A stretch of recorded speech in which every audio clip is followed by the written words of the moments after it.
የዘወትር አክብሮታዊ ሰላምታችን በያላችሁበት ድረስ ወደ ሸገር ታይምስ ቤተሰቦች እንደምናላችሁ ለዛሬ መረጃ ቅኝታችን ነው ተጀመረ። አበይት ጉዳዮችን አስቀድመን እናስታውቃችሁ። ኢትዮጵያና ሱዳን በቤኒሻንጉል ጉሙዝ አካባቢ በሚዋሰኑበት ኩምሩክ አዲስ ግጭት ተቀስቅሰዋል። ለዚህ ግጭት ኢትዮጵያ ለፈጥኖ ደራሽ ኃይሎች ድጋፍ ታደርጋለች በሚል የሱዳን ባለስልጣናት ክስ አሰምተዋል። ዝርዝሩ የመረጃ ቅኝታችን ትኩረት ይሆናል። በዘንድሮ ዓመት የሚከናወነው ሰባተኛው ዙር ሀገር አቀፍ ምርጫ በአማራ ክልል አይከናወንም በሚል በክልሉ በሽምቅ ውጊያ የሚንቀሳቀሰው ከጥቂት ሳምንታት በፊት አቋሙን ይፋ ማድረጉ ይታወሳል። በተመሳሳይ በኦሮሚያ ክልል የሚንቀሳቀሰውና መንግስት ሸኔ ሲል በሽብርተኝነት የወነጀለው የኦሮሞ ነጻነት ሰራዊትም በቀጣዩ ሀገር አቀፍ ምርጫ እንቅፋት እንደሚፈጥር ከወዲሁ ምልክት የሰጠበትን መግለጫ ይፋ አድርጓል። የሁለቱ አማጺ ቡድኖች በሀገር አቀፍ ምርጫው ላይ አድማ መምታታቸው ውጤቱ ምን ይሆናል? የቅኝታችን ትኩረት ይሆናል።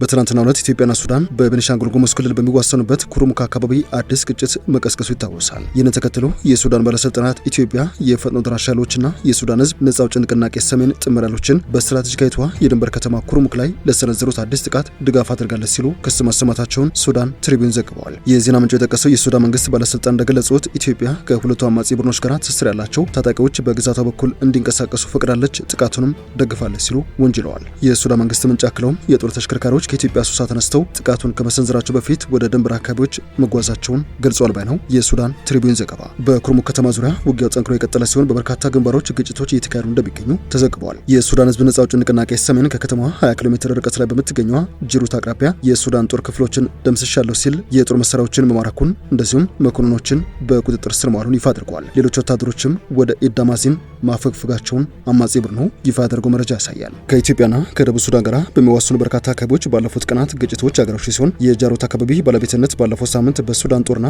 የፈጣን ድጋፍ ኃይሎች ወይንም የሱዳን ህዝብ ነጻ አውጪ ንቅናቄ ሰሜን ጥምረት መካከል ሲዘዋወር መቆየቱ ተገልጿል። ኩምሩክ በሱዳን ያለፉት ግጭቶች ወቅት በተደጋጋሚ በተለያዩ ኃይሎች ቁጥጥር ስር የቆየች ከተማ መሆኗ በድንበር አካባቢ ያላትን ስትራቴጂካዊ ጠቀሜታ አጉልቶ ያሳየ ሆኗል። ይህ የሱዳን ባለስልጣናት ክስ የቀረበው ሮይተርስ በየካቲት ወር 2018 ኢትዮጵያ ከሱዳን ድንበር አቅራቢያ በቤኒሻንጉል ጉሙዝ ክልል ከፈጥኖ ደራሽ ኃይሎች ጋር ግንኙነት ላላቸው ታጣቂዎች የስልጠና ካምፕ እያዘጋጀች ትገኛለች በሚል ዘገባ ማውጣቱን ተከትሎ ነው። የዲፕሎማሲና የደህንነት ምንጮች እንደዚሁም የሳተላይት ምንጮችን ዋቢ አድርጌያለሁ ብሎ የነበረው የሮይተርስ ዘገባ ተቋሙ አዳዲስ ታጣቂዎችን ለመመልመል ሊያገለግል እንደሚችልም ጠቁሞ ነበር። የኢትዮጵያ መንግስት ባለስልጣናት ለዚህ ክስ እስካሁን ይፋ ምላሽ አልሰጡም። የተባበሩት አረብ ኤሚሬቶች በበኩሏ በጉዳዩ ላይ እጄ የለበትም ብላለች። ያም ሆኖ ግን ለኢትዮጵያ መንግስት ቅርበት ያላቸው የማህበራዊ ትስስር ገጾች እንደዘገቡት ከሆነ በቤኒሻንጉል ጉሙዝ ክልል ኢትዮጵያ ለሱዳን ፈጥኖ ደራሽ ኃይሎች ወታደራዊ ማሰልጠኛ ካምፕ አልገነባችም። ከዚህ ይልቅ በሮይተርስ ዘገባ በሳተላይት ምስል የቀረበው በአካባቢው የሚገነባ የወርቅ ማውጫ ካምፕ ነው ሲሉ ማስተባበያ መስጠታቸው ይታወሳል። የሱዳን ባለስልጣናት ቀደም ብሎ ተመሳሳይ ክሶችን ሲያቀርቡ የቆዩ ሲሆን ባለፈው የካቲት ወር መጀመሪያ ላይ የፈጥኖ ድጋፍ ኃይሎች እንደዚሁም የሱዳን ህዝብ ነጻ አውጪ ንቅናቄ ሰሜን ታጣቂዎች በኩርሙክ ወረዳ ዲማንሱር ላይ የጥምር ጥቃት ለመሰንዘር በኢትዮጵያ በኩል ወደ ብሉ ናይል ግዛት መግባታቸውን መግለጻቸው የሚታወስ ነው። አዲስ አበባ ለቅርብ ጊዜው ክስ ምላሽ አልሰጠችም። ከህዳር ወር 2018 መጀመሪያ ጀምሮ የሱዳን ባለስልጣናት ኢትዮጵያ የፈጣን ድጋፍ ኃይሎችን ትደግፋለች የሚል ተደጋጋሚ ክስ ሲያቀርቡ ቢቆዩም የኢትዮጵያ መንግስት በጉዳዩ ላይ አስተያየት ከመስጠት ተቆጥበዋል። የአልጀዚራ አረብኛ ዘገባ በወቅቱ ከፍተኛ የሱዳን መንግስት ምንጮችን ጠቅሶ እንደዘገበው ካርቱም በምስራቅ ሱዳን አዲስ የጦር ግንባር ለመክፈት እየተዘጋጀች የነበረው ኢትዮጵያ የፈጣን ድጋፍ ኃይሎችና የውጭ ታጣቂዎች በብሉ ናይል ድንበር አቅራቢያ የስልጠና ካምፕ እንዲመሰረቱ ፈቅዳለች በሚል ነው። ባሳለፍነው ጥር አጋማሽ ላይ የሱዳን ታጣቂ ኃይል ወይንም ሳፍ በብሉ ናይል አካባቢ ለ72 ሰዓታት ባካሄደው ወታደራዊ ዘመቻ በርካታ የፈጣን ድጋፍ ኃይሎች ተሽከርካሪዎችን አውድሜያለሁ ሲል ማስታወቁ አይዘነጋም። የሱዳን ጦር ጠቅላይ መምሪያ ባወጣው መግለጫ በደርዘን የሚቆጠሩ ታጣቂዎችም መገደላቸውን ወይንም መቁሰላቸውን ገልጾም ነበር። ባሳለፍነው ሳምንት ሱዳን ትሪቢዩን የሱዳን መንግስት ምንጮችን ጠቅሶ እንደዘገበው የፈጣን ድጋፍ ኃይሎች እና የሱዳን ህዝብ ነጻ አውጪ ንቅናቄ ሰሜን ከደቡብ ሱዳን ግዛት ተነስተው በሱዳን ብሉ ናይል አካባቢ ሰፊ ጥቃት ሰንዝረዋል። ጥቃቱ በባው ወረዳ የሚገኙትን አልሲሊክ፣ ሚልካንና ሌሎች ቦታዎችን ኢላማ ያደረገ ሲሆን የሱዳን ጦር 4ኛ እግረኛ ክፍለ ጦር ባለስልጣናቱ የውጭ ወረራ ሲሉ የገለጹትን ጥቃት ለመመለስ ከባድ ውጊያ ማድረጉ ተገልጿል። አንድ ከፍተኛ የሱዳን መንግስት ባለስልጣን ደቡብ ሱዳን ግዛቷ ለስልጠናና ለወታደራዊ መሳሪያዎች ዝውውር እንዲውል ፈቅዳለች ሲሉም ከሰው ነበረ። ከዚህ ውጪ ግጭቱ በባው ወረዳ ውስጥ ሰፊ የሲቪል መፈናቀል እንዲከሰት ማድረጉን ባለስልጣኑ ገልጸዋል። የዕለቱ የመረጃ ቅኝታችን እንደቀጠለ ነው። ወደ ቀሪ ጉዳዮቻችን እናምራችሁ። ከጥቂት ሳምንታት በፊት በአማራ ክልል የሚንቀሳቀሰው የአማራ ፋኖ ብሔራዊ ንቅናቄ አፋብን ሰባተኛው ሀገር አቀፍ ምርጫ በአማራ ክልል እንዲካሄድ አልፈቅድም ሲል አነጋጋሪ አቋም ማውጣቱ ይታወሳል። ከሰሞኑ እንደተሰማው ከሆነ በኦሮሚያ ክልል የሚንቀሳቀሰውና በሽብርተኝነት የተፈረጀው የኦሮሞ ነጻነት ሰራዊት ወይም ኦነግ ሸኔ በመጪው ምርጫ ላይ ፋኖ የሰነዘረውን ትችት ተቀላቅሏል። ምርጫውን ባዶ ስነ ስርዓት ሲል ተችቶታል። የአማራ ፋኖ ብሔራዊ ንቅናቄ በምርጫ ተሳትፎ ላይ ማስጠንቀቂያ ከሰጠ ከአንድ ሳምንት በኋላ የኦሮሞ ነጻነት ግንባር ወይንም ኦነግ ሸኔ መጪውን ሀገር አቀፍ ምርጫ ተአማኒነት የሌለው ሲል ውድቅ አድርጎታል። ቡድኑ አብዛኛው ሀገሪቱ ክፍል ትርጉም ያለው ምርጫ ለማካሄድ የማይቻልበት ደረጃ ላይ ይገኛል ሲል ስለመናገሩ የአዲስ ስታንዳርድ ዘገባ ያሳያል። መንግስት በህዝብ ተወካዮች ምክር ቤት በሽብርተኝነት የፈረጀው ኦነግ ሸኔ ወይንም የኦሮሞ ነጻነት ሰራዊት ከትላንት በስቲያ ባወጣው መግለጫ ለውጭ ዓለም ፍጆታ ተብሎ የሚዘጋጅ ትዕይንት ሆኗል ያለ ሲሆን ከሀገሪቱ 70% በላይ የሚሆነው አካባቢ ተአማኒነት ላለው ድምፅ አሰጣጥ ምቹ አይደለም ሲል ሞግቷል ያለው የአዲስ ስታንዳርድ ዘገባ።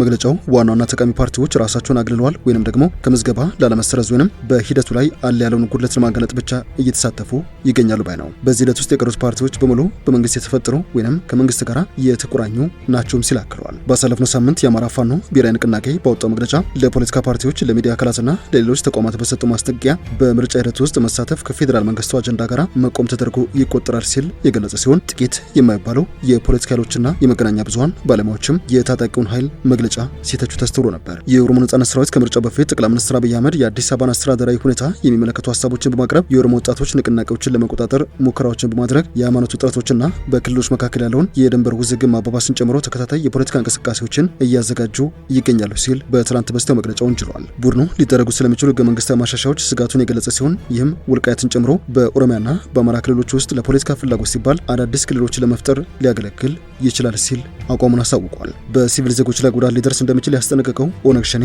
ወይንም የኦሮሞ ነጻነት ሰራዊት ዓለም አቀፍ ሀገሮች በሲቪል ህዝብ ላይ የሚደርሰውን ጥቃት ለመከላከል ጫና እንዲያደርጉ ጥሪ አቅርበዋል። የኢትዮጵያ መንግስት ለእነዚህ ክሶች እስካሁን የሰጠው ምላሽ የለም። መጋቢት 6 ቀን 2018 በወጣው መግለጫ ንቅናቄው ምርጫውን የሚያግዙ አካላት እንደ መንግስት ሁሉ የአማራ ህዝብ ጠላቶች ተደርገው ይቆጠራሉ ያለ ሲሆን ቡድኑ ሂደቱን የማጭበርበር ተግባር ሲል የገለጸ ሲሆን በሂደቱ መሳተፍ ወይንም መደገፍ በሲቪል ዜጎች ላይ እየደረሰ ያለውን ጥቃት እንደ መደገፍ ይቆጠራል ሲል ነው የተከራከረው። የኢትዮጵያ ብሔራዊ ምርጫ ቦርድ በአማራ ክልል ያለውን ውጥረት ከግምት ውስጥ በማስገባት ለምርጫው ደህንነት ምደባ ስርዓት ማስታወቁ የሚታወስ ነው። የአማራ ፋኖ ብሔራዊ ንቅናቄ ይህንን የማጭበርበር ስልት ያጅባሉ ያላቸውን የተቋማት መሪዎች፣ የሚዲያ ባለሙያዎችን፣ የሃይማኖት አባቶችን፣ የሲቪክ ማህበራትና የፖለቲካ ፓርቲዎችን ከመንግስት ስትራቴጂ ጋር ተባባሪ ናቸው ወይንም ከፍተኛ ተገዥነት እያሳዩ ይገኛሉ ሲል ከሰዋል። የሰላም ለኢትዮጵያ ጥምረት ፓርቲ የፖለቲካና የምርጫ ጉዳዮች ኃላፊ አቶ አለመረው ረዳ የአማራ ፋኖ ብሔራዊ ንቅናቄ በምርጫ ተሳታፊዎች ላይ ያስተላለፉን ማስጠንቀቂያ ፍጹም ተገቢ ያልሆነ ሲል በመተቸት ለህዝብ የቆመ ማንኛውም ኃይል ምርጫን የዲሞክራሲያዊ መብቶች ማስከበሪያ ቀዳሚ መሰረት አድርጎ ሊደግፈው ይገባል ሲሉ ተሟግተዋል። ቡድኑ ምርጫን ከመቃወም ይልቅ የተቃዋሚ ፓርቲዎች በክልሉ የተሻለ የፖለቲካ ተሳትፎ እንዲኖራቸውና በነጻነት እንዲወዳደሩ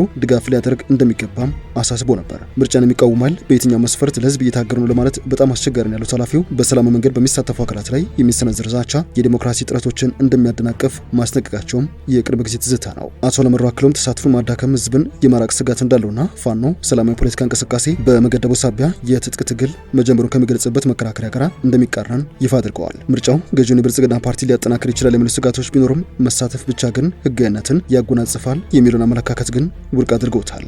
ወደ ሸገር ታይምስ ቤተሰቦች የሰዓቱ የመረጃ ቅኝታችን አበቃ። በያላችሁበት ሰናይ ጊዜ።